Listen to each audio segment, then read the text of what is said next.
Paulo. O presidente da República negou que tenha oferecido um ministério para que Tabata Amaral desistisse da campanha pela Prefeitura de São Paulo. Lula afirma que tem uma relação de respeito com a deputada e que jamais iria tentar corrompê-la com um cargo. O presidente apoia o pré-candidato Guilherme Boulos e diz que quem for melhor e estiver no segundo turno terá o apoio dele também. O presidente disse que é preciso derrotar o bolsonarismo na cidade de São Paulo. Como é que vocês avaliam, então, essa possível proximidade ou essa informação que foi aventada de que Lula estaria tentando abordar Tabata Amaral, oferecendo o ministério para retirá-la do páreo aqui em São Paulo, hein, Luiz Felipe Dávila? Olha, eu acho que Lula tem mais interesse em fortalecer a Tabata Amaral para o Boulos não ter uma vitória estrondosa em São Paulo, porque isso ia criar um enorme desconforto dentro do PT, porque ia nascer uma liderança que poderia fazer sombra ao presidente da República. Eita. Então, ao meu ver, o jogo do Lula é outro. Ele quer mesmo que Tabata cresça um pouco aí nas pesquisas, para que, se Boulos vencer a eleição, não vai vencer com margem folgada para se tornar, assim, a grande vedete da esquerda. Esse é o ponto. Então, eu não vejo nenhuma inconsistência com isso e, portanto, que eu não vejo que Lula tem nenhum interesse em tirar a Tabata do jogo. Deve estar torcendo ali no escurinho do cinema para que ela suba ainda mais nas pesquisas, para fazer um pouco de frente aí. Agora, o que é interessante na segunda fala, por isso que eu digo, da mesma forma que eu brinco que os bolsonaristas viam comunista debaixo do sofá, o Lula vê bolsonarista debaixo de qualquer lugar, porque não tem candidato bolsonarista em São Paulo. Aliás, as tentativas de lançar um candidato bolsonarista em São Paulo acabaram.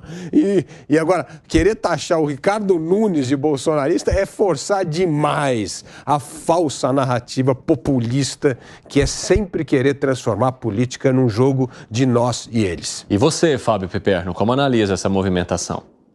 Eu acho que a Tabata, ela tem que se manter no páreo, ela tem que disputar a eleição. Eu acho que ela vai fazer uma campanha em que ela vai fazer com que o nome dela fique cada vez maior. Ela vai crescer, não tenho a menor dúvida em relação a isso.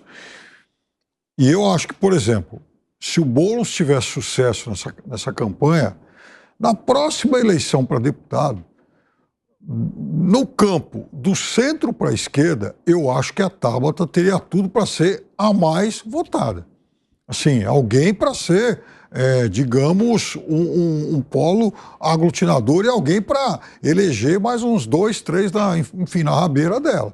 Eu acho que a Tabata vai ser um nome do futuro. A Tabata é um nome que veio para ficar. Eu não sei, assim, onde é que ela vai se posicionar, mas ela veio para ficar. E você, Gustavo Segré, entende que de alguma forma é mais interessante para o presidente da República ter Tabata com certa força para não destacar muito o nome de Boulos e tirar esse protagonismo total do PT? Como que você avalia esse composto político aqui em São Paulo? Me parece, Evandro, que a necessidade ou a possibilidade do presidente Lula tentar amarrar alguma aliança não deveria ser feita antes do primeiro turno e do resultado do primeiro turno. Por quê? Porque fica muito claro que o Boulos vai para a segunda volta. Fica muito claro, pelo menos até agora, que o Nunes vai para uma segunda volta. Nesse ponto é onde começa a traçar aliança. Se aqueles que ficaram no caminho, terceiro, quarto, quinto e tal, e com a expressividade eleitoral que cada um possa representar, quanto maior, mais representatividade, aí é que arma a aliança para oferecer eventualmente alguma coisa no gabinete de quem for vitorioso. Não antes. Mas fiquei com uma pergunta e estou com essa palavrinha na cabeça, Evandro. O presidente utilizou "não quero corrompê-la"? Foi a palavra que utilizou? Ele fala o seguinte, que ele não quis corrompê-la exatamente com um cargo, que jamais tentaria corrompê-la com o cargo, porque respeita muito a deputada. Mas me parece que aí está a notícia. Essa é a palavra da notícia. Oferecer a alguém um cargo é corromper ele na política? Fazer isso. Mas é por causa do jogo político aqui na capital. Não, porque se ele tenta oferecer um cargo, que mensagem ele poderia estar passando? Venha a Tabata aqui para um ministério e deixe o caminho aberto. Comprar com um cargo. Não, mas peraí, exatamente, para Guilherme Boulos. Mas isso é muito grave. É grave. Ou seja, entender que o presidente da República, oferecendo um cargo, seja ele qual for, está corrompendo alguém que possa ter uma ideologia diferente, Na minha opinião, é muito grave. Mas diante do cenário, poderia significar algum tipo de corrupção ou de rompimento ou de que ele estaria corrompendo, porque ela hoje representa uma opositora a Boulos dentro do mesmo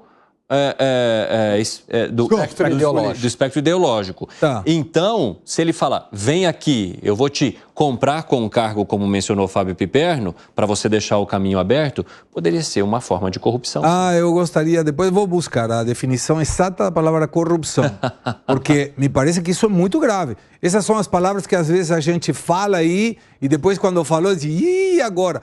Oferecer um cargo não me parece, do ponto de vista político, nem econômico, nem empresarial, que alguém possa ser corrompido. Não, mas... Não me parece. Corromper significa perverter-se moral ou fisicamente. Então, aí estamos falando de que a Tabata Amaral, eventualmente, aceitando um cargo oferecido, seria contrapor os seus valores? Não, é o jogo da política. Mas a gente precisa analisar o contexto, Segré. Se ele oferecer um cargo para mim, para você, ele não está corrompendo a gente. Não. Agora, se ele oferece um cargo para você parar de criticá-lo, aí é uma forma de corromper. Ou ele oferecer para a Tabata Amaral, que nesse momento já se declara pré-candidata, para tirá-la da frente de Boulos, seria uma tentativa de corrompê-la e se ela topasse, ela também seria corrompida. Então, nesse caso, a palavra poderia se aplicar, não necessariamente a oferta do cargo. Acho que você está sendo muito detalhista. Eu acho que você está retirando a palavra do contexto. Mas é preciso colocá-la no contexto também para entender. Concordo contigo, mas qualquer palavra que tenha corrupção no meio já me dá uma coceira no corpo. E se o presidente fala que oferecer um cargo para alguma pessoa e não te ofereço para não te corromper, sinceramente me faz muito barulho, mas é uma opinião pessoal. Fala, Gans. Olha, o presidente ele faz uma leitura que é uma eleição para derrotar o bolsonarismo. Não, na verdade, essa eleição é de todos contra Boulos.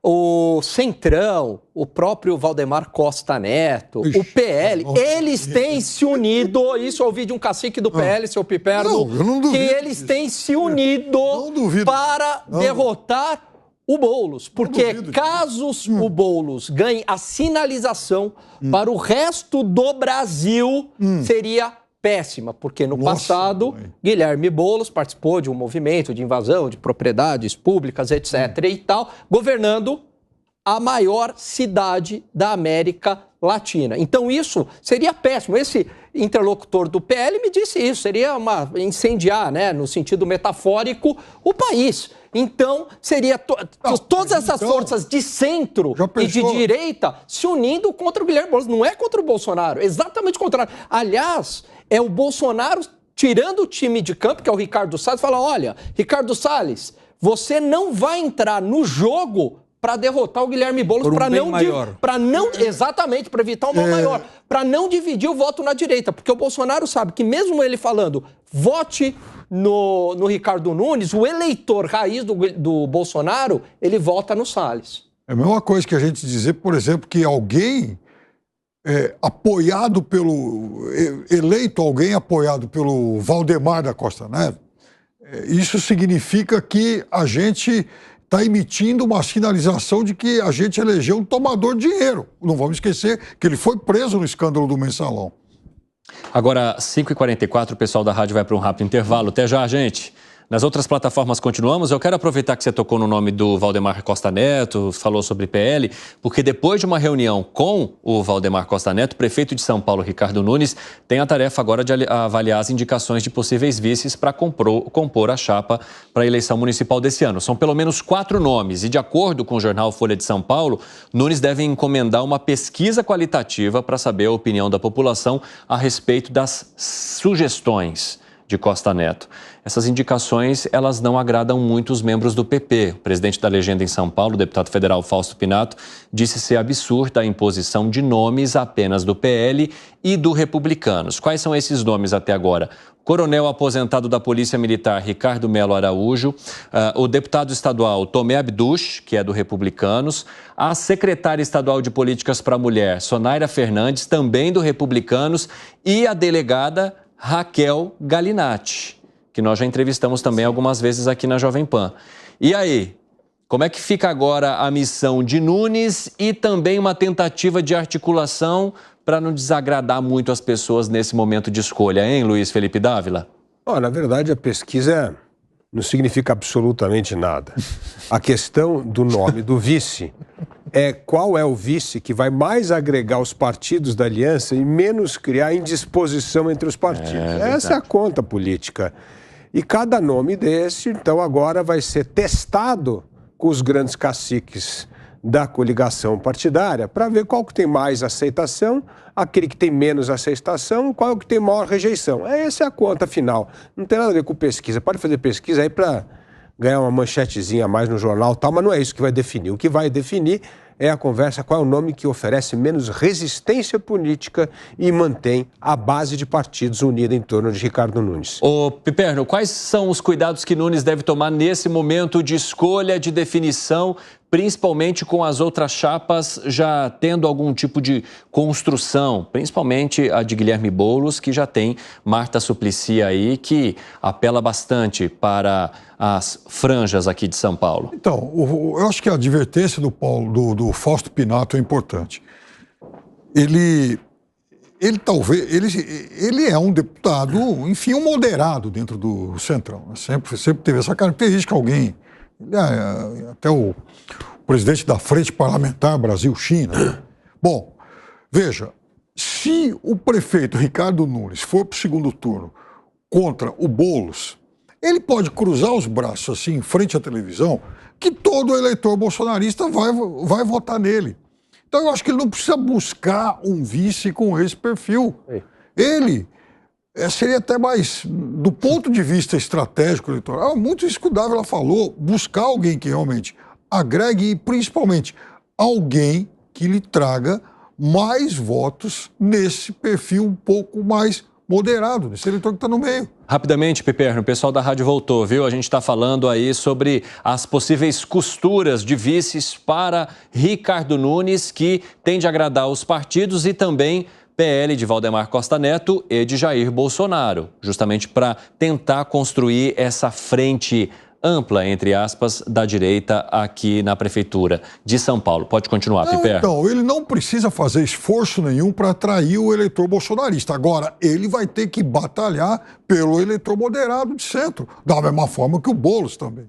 Então, acho que a grande solução dessa equação está aí. Quem é que poderia atrair esse eleitor para ele, né? Então, eu acho que ele tem que, agradecer o apoio dessa turma aí, o delegado e tal, mas olhar com um pouco mais de carinho para esse eleitor moderado. E aí, Gustavo Segré? O candidato do Bolsonaro é Ricardo Melo Araújo. Esse é do Bolsonaro. O resto pode ser do PL, mas ele é do Bolsonaro. Ele falou claramente, na Super Live, inclusive, mencionou que era o ex-coronel, me parece, da Rota e anticomunista acérrimo. A dúvida em relação a essa pesquisa que teoricamente Nunes poderia encarregar é que a grande maioria pode dizer que não conhece o candidato. De fato, o vice, da mesma maneira que foi no caso do Nunes, não precisa ser conhecido, é mais uma articulação política que pode ter a tentativa de tracionar algum eleitor, como muito bem menciona Piperno, um pouco mais ao centro. Marta Suplicy não me parece que seja uma candidata mais ao centro para captar votos no caso do próprio Boulos, lembrando que ele inclusive já perdeu uma eleição como candidata perfeita. Então, a dúvida nesses quatro me parece que se o Nunes quer agradar o Bolsonaro, será o ex-coronel Ricardo Melo. Se não, pode ser outra pessoa, o Tomé Abdus pode ser uma pessoa, dentro das quatro, a mais conhecida, pelo menos, aqui na cidade. E que foi, Gani? Não, eu acho que o vice aí, ele é irrelevante. Na verdade, a estratégia da candidatura do Nunes vai ser impedir alguém de direita disputando contra ele. O grande adversário dele não vai ser o Boulos. O grande adversário do Nunes, onde pode roubar votos dele, e aí essa pessoa ir para o segundo turno, é alguém de direita. Então é um Ricardo Salles, é um Kim Kataguiri, enfim, alguém de direita. Impedindo, e sendo só ele, naturalmente, todo mundo vai fazer um voto útil, não gostando muito do Ricardo Nunes, para impedir a ascensão do Boulos no segundo turno. E aquele eleitor de centro que o Piperno citou, né, que vai estar aí nessa disputa entre Boulos e Nunes, eu acredito que esse eleitor ou ele migra para o Nunes ou para Tabata Amaral. Ele não vai Não, no Boulos. pensando em segundo turno. Já. Tá. Tô pensando em Tá segundo bom. turno. Tá bom. Mas aí em segundo turno, eu acredito que ele acaba migrando para o Nunes, porque, querendo ou não, a ideia, né, o Guilherme Boulos ainda tem uma imagem de uma pessoa ligada a um esquerdismo muito radical, muito embora ele tenha trabalhado essa imagem, assim como o Lula lá atrás, o Lula 1, trabalhou aquela imagem tentando tirar a imagem do sindicalista para alguém mais pragmático, etc. O Lula ensinou uma coisa que nem todo mundo na esquerda aprendeu ainda, né? O PT, ele disputou essas 9 eleições para presidente e ganhou 5. Nas 5 ele teve um vice moderado. Ele perdeu 4. Nas 4 ele teve um vice de esquerda. Então, acho que o Lula aprendeu que o voto de esquerda ele já tem. Claro. A briga dele é exatamente para conquistar o moderado. Não adianta. Que foi a estratégia. Os dois com o mesmo perfil. Uma chapa com 2 caras do mesmo perfil. Exatamente, não, mas do ponto de vista de marketing, a primeira eleição dele foi primorosa. Por quê? Porque ele colocou, e aliás o fiador foi o próprio Valdemar à época, né? O Zé de Alencar como vice dele, sinalizando que era alguém mais moderado, e o presidente, à época, também trabalhou toda a imagem dele, Terno Armani, tudo aquilo, né, largando aquela imagem de sindicalista do passado.